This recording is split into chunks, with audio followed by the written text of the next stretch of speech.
he say? The border area between Iran and Iraq once again is tense. Heavy fighting was reported going on following what Iran said was an Iraqi army attack on a dozen border posts last night. An Iranian oil pipeline also was reported blown up. Since early this year, the two countries have been battling sporadically along that border. Iran charging Iraq with trying to undermine the Islamic Revolution. Iraq charging Iran with trying to export that revolution.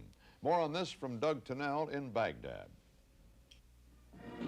Iraqi officials say they do not expect their border conflict with Iran to erupt into all-out war. But Western analysts in Baghdad say that if it did, the Iraqis would probably come out on top.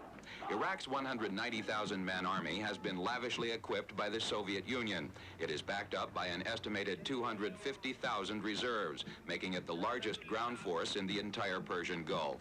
But the Iraqis claim to want to talk the Iranians out of any large-scale military confrontation. Iraqi Foreign Minister Dr. Sadoun Hamadi. Well, I expect the situation even to be worse.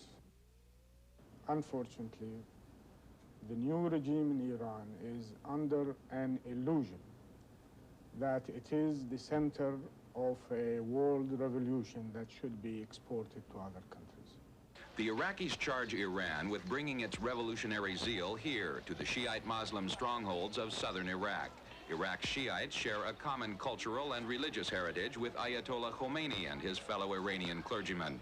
The Shiites now account for more than 55% of Iraq's total population of 12 million. The Iraqis say Iran supported attempts on President Saddam Hussein's life during a wave of political assassinations in Iraq earlier this year. The security men never leave their president's side as he tours Iraq's towns and villages, part of Hussein's current campaign to meet his people. A 43-year-old lawyer, Hussein was once wounded when he pulled a gun on one of his predecessors to the Iraqi presidency. But he is now seen nightly on Iraqi TV, giving out watches to village children and making unannounced visits to the kitchens of Iraq to be sure that his people are not suffering from shortages of food and other basic necessities. According to Western diplomats who are monitoring Saddam Hussein's transformation from one of the Arab world's most ruthless autocrats to a congenial father figure in the fields, his long-range objectives are twofold. Hussein wants Iraq to be acknowledged as a respectable power in the Persian Gulf in the coming decade. And these observers say he is fully aware that perhaps the biggest obstacle to that is domestic and not regional instability. Skirmishes between Iraqi and Iranian troops continue along their 800-mile common frontier.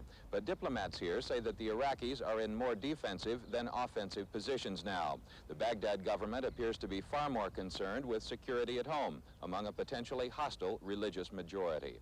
Doug Tennell, CBS News, Baghdad. In the Moldavian